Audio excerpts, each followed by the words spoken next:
Good afternoon, 7th standard students. Now let's start our third chapter of history, that is religion synthesis. Religions means धार्मिक और synthesis means एकता, means धार्मिक जो धर्मगुरु लोग थे, जो भी संत थे, ये लोग किस तरीके से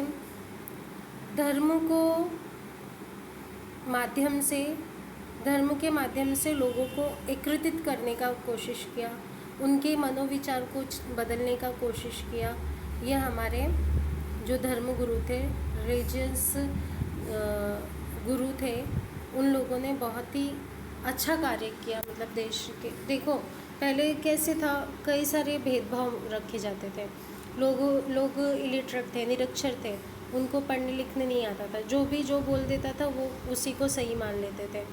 तो और जिस तरीके से हमारे देश पर मुग़ल हमारे देश पर राज कर रहे थे, ऐसी स्थिति में जो शिवाजी महाराज थे और भी कई सारे लोग थे, उनको लोगों को एकत्रित करने की ज़रूरत थी। तो ऐसे में जो संत और गुरु थे, धर्म गुरु थे, इन लोगों का एक ज़रिया बनाया गया लोगों को एकत्रित करके उनके अंदर एकता और उनके मनोविचार को चेंज करने की। इस लेसन में यही बताया गया है किस तरीके से जो धर्म गुरु थे उन्होंने संत महाजनों ने लोगों के मन को एकत्रित किया और लोगों को एकत्रित करके इंसानियत क्या है वो बताया, भाईचारे की बात बताई। और मतलब हम कैसे भारतीय लोग भगवान पर ज़्यादा विश्वास करते हैं, मतलब हम धर्म पर ज़्यादा विश्वास करते हैं, तो उसी के आधार पर ये जो है एक इम्पॉर्टेंट कदम था लोगों का, जो कि सिद्ध साबित हुआ देश को आगे बढ़ाने के लिए और गुलामी से मुक्त करने के लिए। Now we let's see here, diversity of languages and religious is an important characteristics of society. मतलब हमारे भारत देश में अलग अलग तरीके के धर्म और भाषाएं पाई जाती है, ठीक है। ये इंडिया का एक बहुत ही महत्वपूर्ण विशेषता है कि यहाँ पर भाषा और रिलीजन, धर्म में विविधता पाई जाती है। तो ऐसे जब अलग अलग विचार के लोग होंगे तो एकता बहुत ही मुश्किल हो जाता है, ये एकजुट कर पाना। पर हमारे संत लोगों ने ये कार्य बहुत ही खूबी से किया और लोगों को एकत्रित किया। Now considering this picture, the Indian constitution has adopted the principle of secularism in medieval India to attempt to bring about a religion synthesis in social life were made on the basis of principle। Means इसी को जो भाषा और धर्म में विविधता होने की वजह से हमारा जो देश है, हमारे देश का कानून है, उसने यही स्वीकार किया है कि सारा धर्म जो है एक समान है, सारे धर्म के लोग एक समान है, कोई ऊंच नहीं है, कोई नीच नहीं है, सारा धर्म एक जैसा ही है। जैसे हम कोई लड़ता है ना कि अरे मैं पंडित हूँ, मैं ठाकुर हूँ, अरे वो चमार है, ये है, तो ऐसी कोई बात नहीं होती हमारे कॉन्स्टिट्यूशन में। हमारे कॉन्स्टिट्यूशन में सारे धर्म के लोग एक जैसे ही माने जाते हैं। Now among this effort, the Bhakti movement, Sikkim and the Sufi sect have a significant place. This different stream of thought arose in different part of India. They emphasized harmony between the different sect and religions along with devotion to God. We shall study them in this chapter. और सभी को एक लाने में जो सूफी पंथ है और सूफी पंथ, भक्ति आंदोलन और सिख धर्म, ये हमारे समाज में विशेष स्थान रखते हैं क्योंकि इन्होंने बहुत ही अच्छा प्रयास किया है लोगों को एकजुट लाने के लिए। Now initially ritual and Brahma gyan were greatly emphasized is the Indian religion life। Means जो भारतीय धर्म जीवन में प्रारंभ में कर्मकांड और ब्रह्म ज्ञान, ये जो रिचुअल मतलब कर्मकांड, और ब्रह्म ज्ञान पर विशेष बल दिया जाता था। जो हमारा भारतीय जीवन था लोगों का, उसमें कर्म पर और जो हमारे गुरु जो हमें ज्ञान देते थे उस पर ज़्यादा ध्यान फोकस किया जाता था, ज़्यादातर माना जाता था। In the medieval period they gave way to bhakti marg, the path of devotion. Bhakti marg did not give a undue important. Undue means anuchit, and emphasis means बढ़ावा देना. Now, two hierarchies which further facilitated religious synthesis in the different region of India. We find different forms of path of devotion according to the local situation there. The Bhakti movement used the common people languages instead of Sanskrit. This helped the development of religion language. Means मध्य काल में से जो ये ब्रह्म ज्ञान था और कर्म कांड था, इसके द्वारा भक्ति मार्ग को एक बहुत ही महत्व प्राप्त हुआ और इस मार्ग में अधिकार को लेकर निरर्थक भेदभाव नहीं था, जैसे कि किस राजा महाराजों को देना और जो छोटे जाति के लोग हैं उनको नहीं देना, ऐसा कुछ नहीं था। सारे लोगों को अधिकार था। ये जो ज्ञान है लोगों को एकजुट करने का भक्ति मार्ग के द्वारा, ये सभी को दिया जाता था। इसके स्वरूप क्या हुआ कि लोगों में एकता आने लगी। तो भारत के अलग अलग प्रांत में अलग अलग लैंग्वेजेस थे। तो संस्कृति लैंग्वेज भी हमारे देश का लैंग्वेज है, तो संस्कृति थोड़ी टफ होती है, लोग नहीं समझ पाते हैं।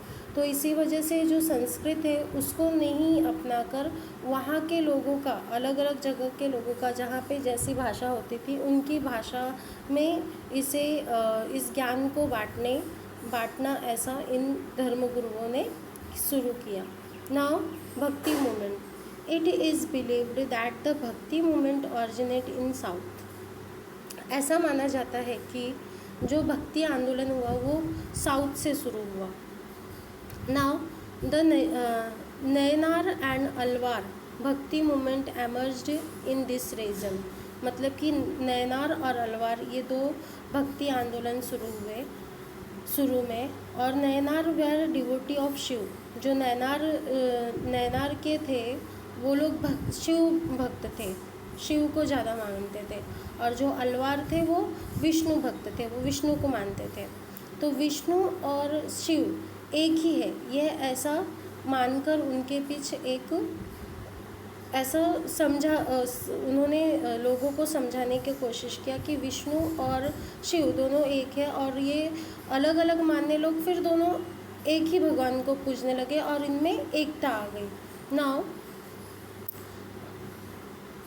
while the Alvars were devotee of Vishnu, there were also attempts to consider Shiva and Vishnu as one and the same and bring them together. मतलब इन दोनों के विचारों को एक किया और लोगों को एकजुट किया. Now Harihar idols which depict half Vishnu and half Shiva were proposed in this period on the large scale. और जो हरिहर थे मतलब भगवान विष्णु का आधा हिस्सा और आधा हिस्सा शिव भगवान का, ऐसा उन लोगों ने मूर्ति बनाया जिनको कि हरिहर का नाम दिया गया. और ये मूर्ति बनवाकर अलग अलग जगह पे स्थापित किया गया.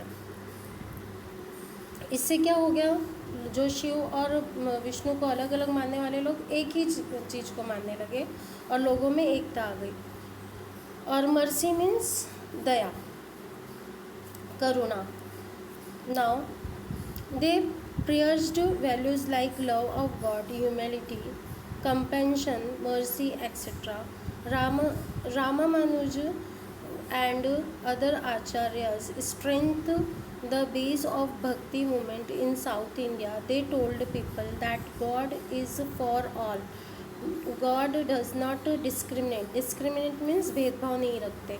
The teaching of Ramanuja had a great impact in the north India.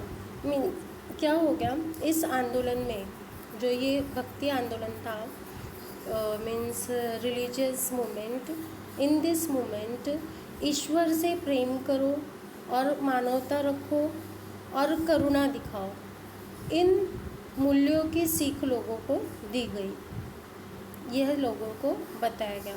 और दक्षिण भारत में रामानुज और अन्य आचार्यों ने भक्ति आंदोलन की नींव रखी और उन्होंने कहा ईश्वर सभी का है, ईश्वर भेदभाव नहीं करता।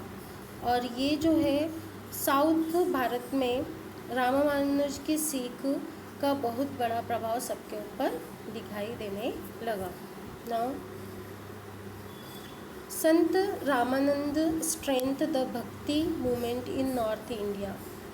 उत्तर भारत में मीन्स नॉर्थ मीन्स उत्तर साइड, देन नॉर्थ साइड में संत रामानंद ने भक्ति का महत्व प्रतिपादित किया, मतलब लोगों को भक्ति का मार्ग बताया। Now Sant Kabir is a well known saint in the bhakti movement. और संत कबीर एक बहुत ही प्रसिद्ध भक्ति मूवमेंट के संत माने जाते हैं। He did not attach any important to place of pilgrims, मतलब उन्होंने तीर्थ स्थानों और व्रत मूर्ति पूजा को महत्व नहीं दिया।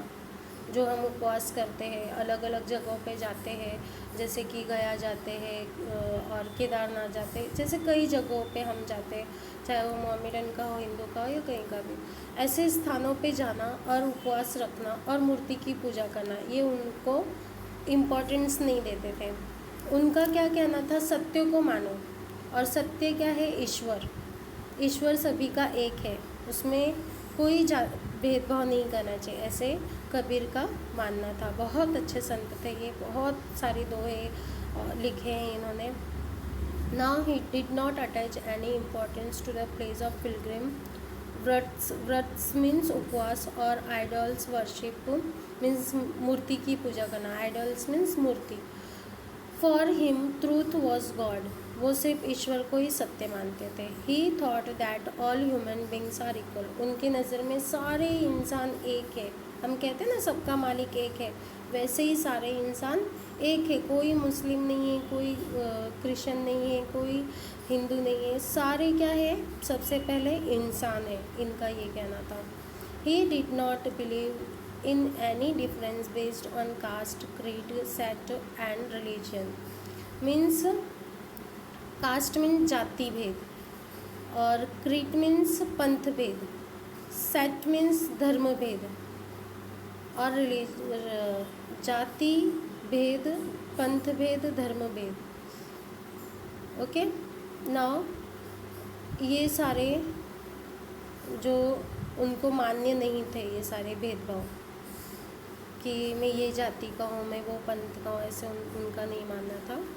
ही want to bring about Hindu and Muslim unity, वो हिंदू मुस्लिम को एक करना चाहते थे, उनके बीच में एकता लानी चाहते थे। He criticised the extremely orthodox means रूढ़िवादी people in both Hindu and Muslim religion in strong term, मतलब जो अपने धर्म को लेकर बहुत ही दिखाता था कि मैं हिंदू धर्म का, अरे मैं मुस्लिम धर्म का, ऐसे रूढ़िवादी उनको पसंद नहीं थे, ऐसे लोगों के वो बहुत ही खिलाफ थे। Now in Bengal Chaitanya Mahaprabhu underline the importance of Krishna Bhakti. Due to his teaching, people join the Bhakti movement in the transcending the boundaries of caste and creeds. Means Bengal में महाप्रभु चैतन्य ने कृष्ण भक्ति को बहुत ही महत्व दिया और उसको वहाँ पर प्रचार किया। उनके उपदेशों के कारण लोग जाति और पंथ के बंधन को लांघकर भक्ति के आंदोलन में शामिल हो गए। Now under the boundaries of the Bhakti movement. Under this influence, Shankar Dev spread the Bhakti movement in Assam. Shankar Dev ने भी इनसे प्रभावित होकर, इन्फ्लुएंस मीन्स प्रभावित होकर, उन्होंने असम में भी भक्ति मूवमेंट को स्टार्ट किया. Narsi Mehta was a renowned Vaishnava sant in Gujarat. जो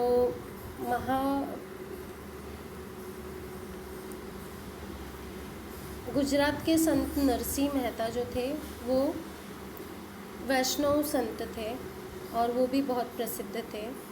now he was an ardent devotee of Krishna. Ardent devotee of Krishna means परम भक्त थे कृष्णा के.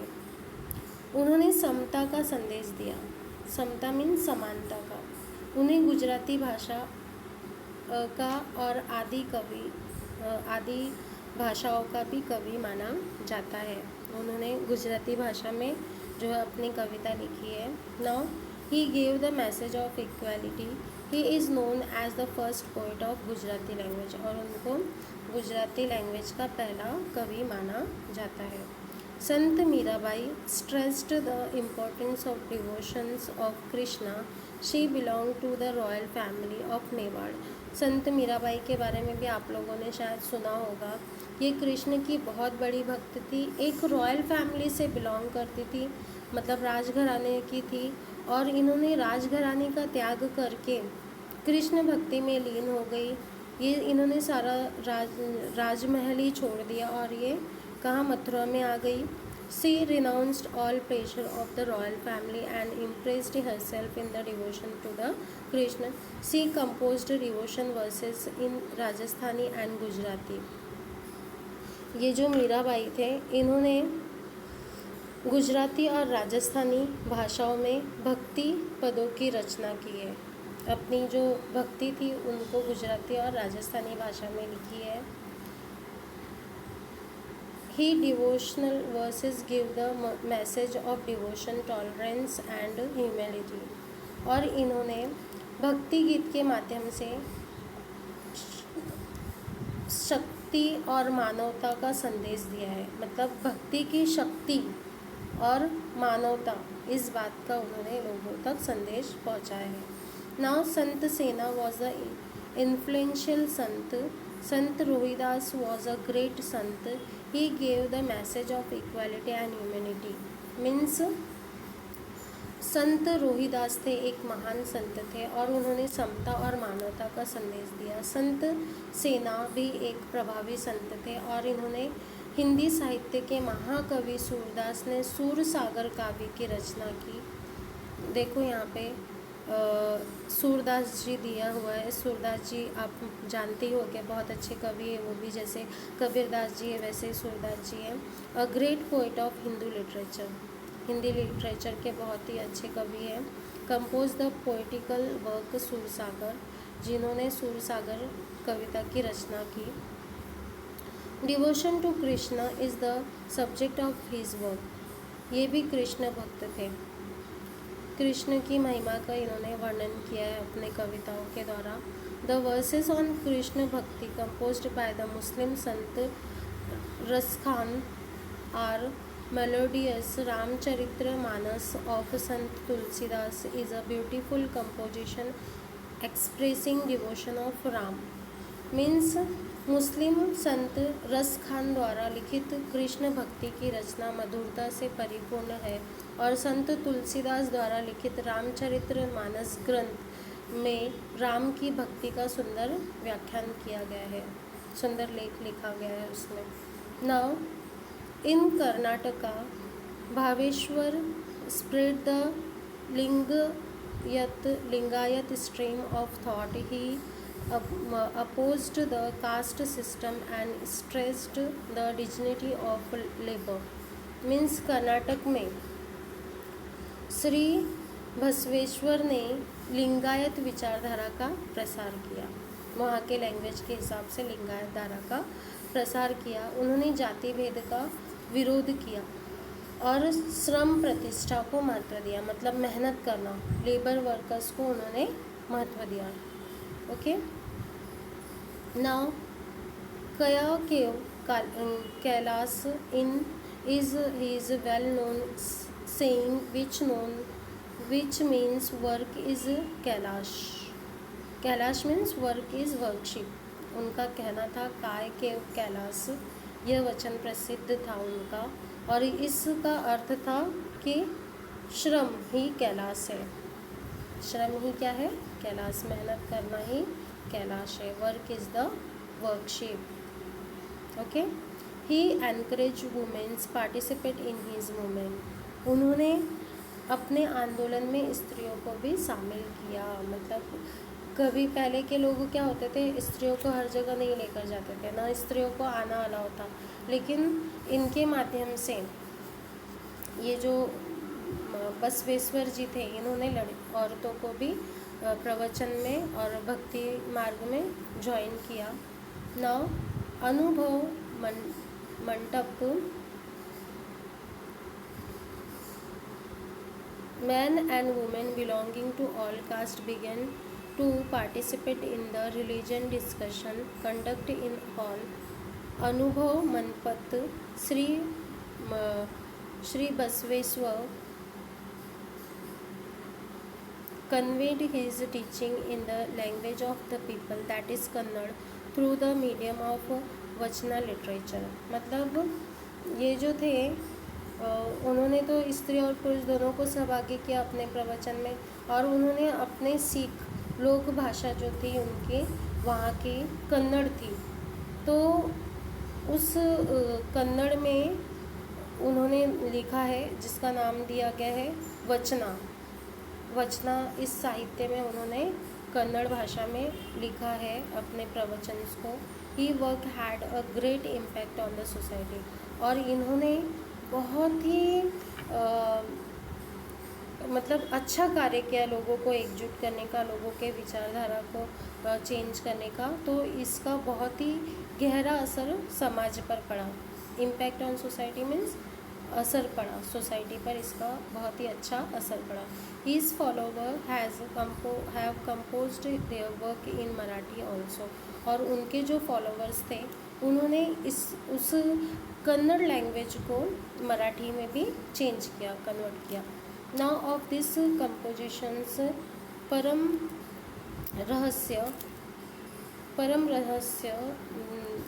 composed by Manmant Swami is very well known. Great Sant in Karnataka include a Pump, Param Rahasya and others. They composed many devotions verses in Kannada.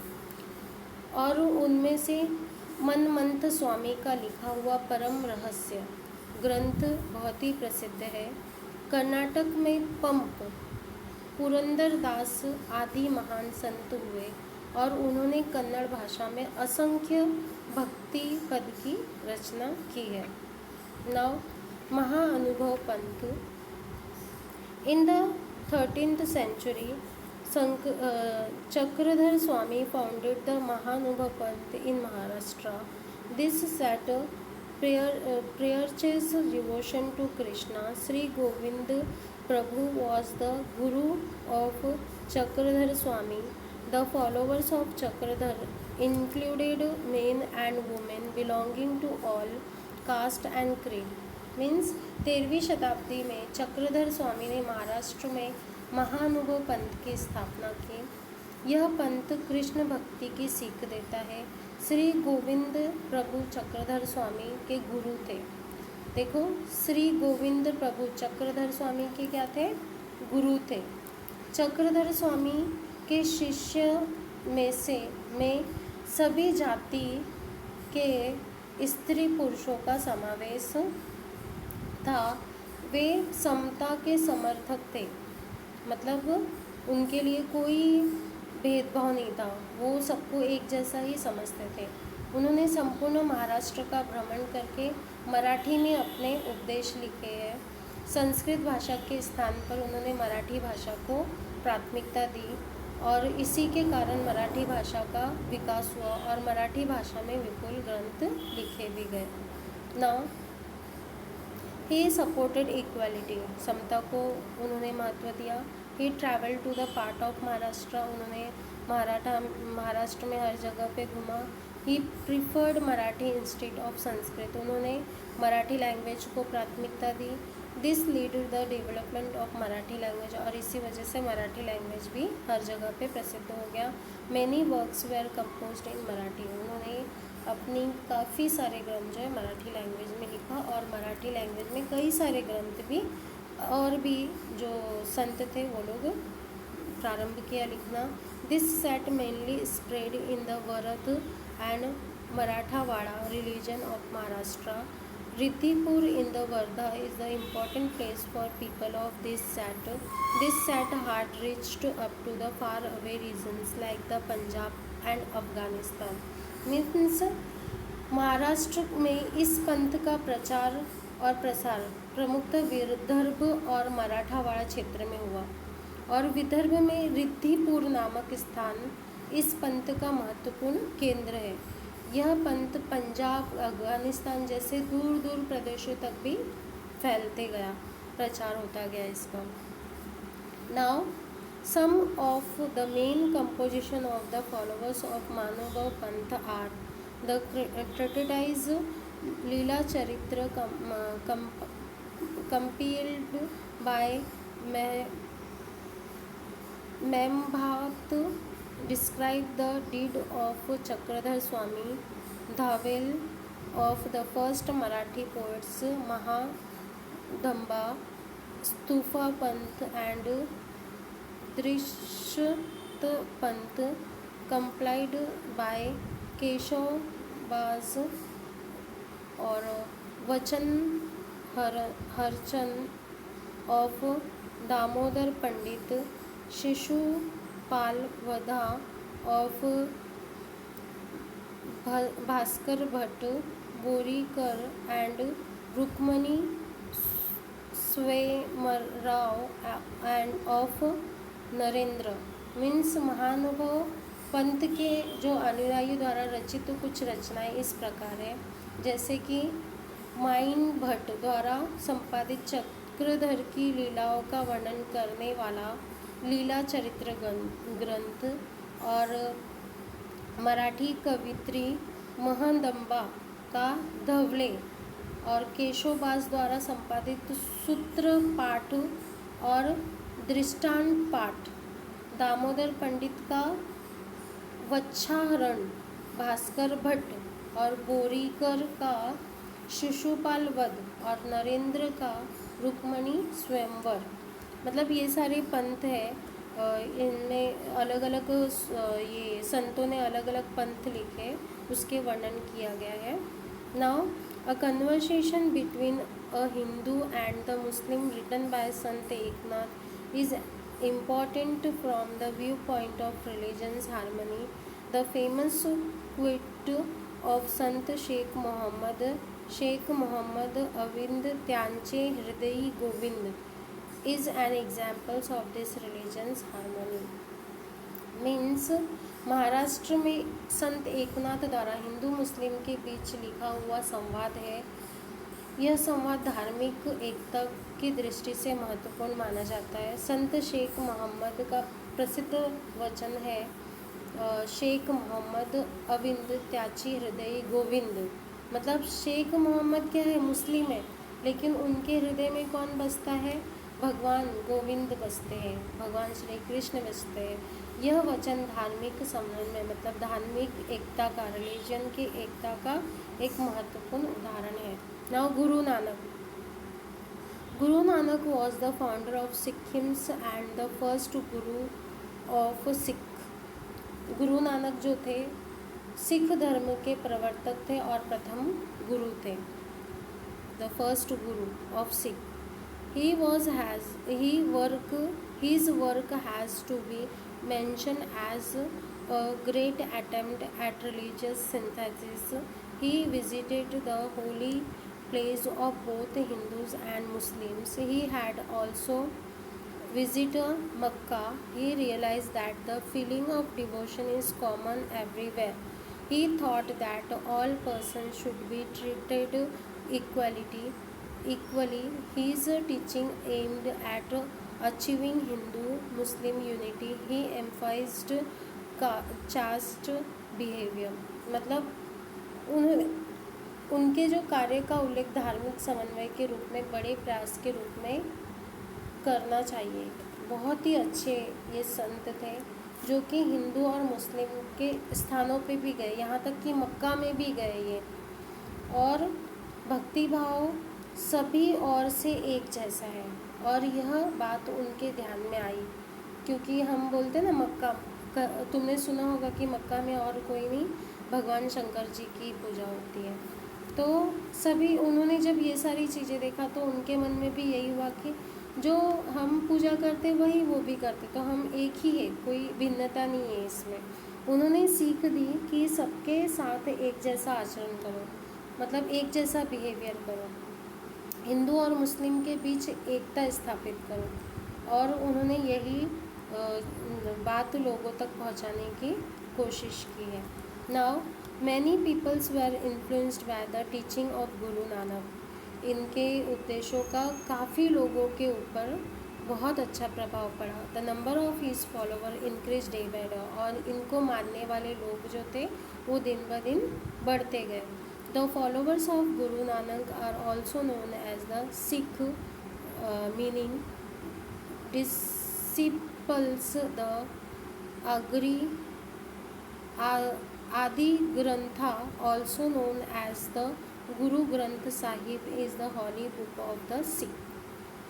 जो इनका गुरु ग्रंथ साहिब है वो इनका हॉली book माना जाता है, सिखों का पवित्र ग्रंथ है ये। जैसे हमारा गीता होती है, रामायण होती है, मुस्लिमों का कुरान शरीफ होता है, वैसे ही गुरु ग्रंथ साहिब इनका एक ग्रंथ है जिस पे वो एक बार जो कसम खाते वो झुटला नहीं सकते उस बात को। तो ऐसा ग्रंथ है उनकी, वो लोग कसम अगर खा लिए मतलब झूठ नहीं बोल रहे, ऐसा है। नाउ इस ग्रंथ में स्वयं गुरु नानक और संत नामदेव और संत कबीर आदि संतों की रचनाएं का समावेश है। उन्होंने द आदि ग्रंथ includes a composition bye Guru Nanak, Sant Namdev, Sant Kabir and other संत।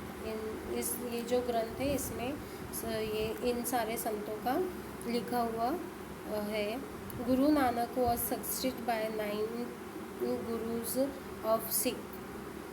जो गुरु नानक के पश्चात सिखों के 9 गुरु हुए। गुरु नानक के बाद में 9 गुरु और हुए। Now Guru Gobind Singh was the 10th Guru of Sikh, और गुरु गोविंद सिंह जो थे वो 10वें गुरु थे। After Guru Gobind Singh, Sikh regards the Guru Granth Sahib as their guru as per the order of Guru Gobind Singh. Now उनके बाद सभी सिख गुरु गोविंद सिंह के आदेश के अनुसार ही गुरु ग्रंथ साहिब को गुरु का मानने लगे। Okay, now the Sufi sect means Sufi panth. This is a sect in the Islam. The Sufi sant believe that God is full of love and the only way to reach him is through love and devotion. Their main teaching are love for all living beings, meditations and simple living. Khawaja Moinuddin Chishti, Sheikh Nizamuddin Awliya were great Sufi sant. The teaching of Sufi sant led to unity in the Hindu and Muslim communities. Sufi music has made valuable contribution to Indian music. The path of bhakti taught by the sant was easy to follow for common people. The bhakti movement was open to all men and women. The sant expressed their thought in the languages of people. The common people fought them close to their heart. The bhakti movement has contributed greatly to the making of the Indian culture. Means यहाँ पर जो सूफ़ी पंथ में, इस्लाम में सूफ़ी संप्रदाय एक पंथ है।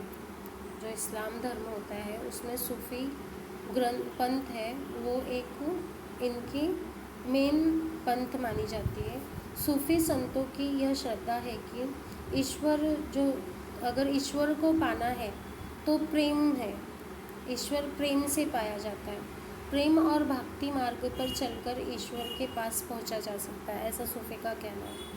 नाउ सभी प्रामाणिक मात्रों के प्रति प्रेम हो, ईश्वर को याद करो, सादगी रखो, और यह सूफी संतों की देन है।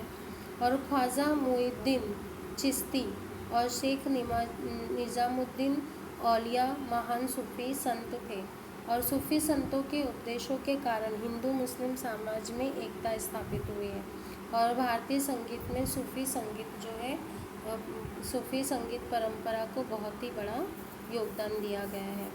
नाउ संतों के बताए हुए भक्ति मार्ग पर चलते हुए हम एक सामान्य लोगों के यहाँ पर आसानी से हम सामान्य जीवन जी सकते हैं और सामान्य लोगों तक पहुँच सकते हैं। और भक्ति आंदोलन में सभी स्त्रियों और पुरुषों का भी प्रवेश होता है। इसी वजह से जो संतों ने अपने विचार जो है लोक भाषा, ऐसे जहाँ पे जैसी भाषा बोली जाती है उस भाषा के आधार पर उन्होंने लोक भाषाएँ बताए हैं, और वे विचार सामान्य लोगों को अपने लगे हैं।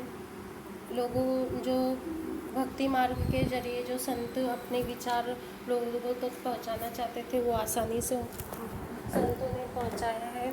नाउ इन सभी के कारण, इन विचारों में परिवर्तन के कारण हम आज एकजुट हुए हैं और भारतीय संस्कृति के निर्माण में और संरचना में बहुत ही बड़ा योगदान इन संतों का मिला है। Now we finished here. इस लेसन में यही बताया है कि संतों ने किस तरीके से अपने प्रवचन द्वारा लोगों को एकजुट किया और हमारा संस्कृत जो भारतीय संस्कृत है उसका निर्माण किया। Now we finished here. Bye bye, take care, read this lesson carefully, you will be understand. Now bye.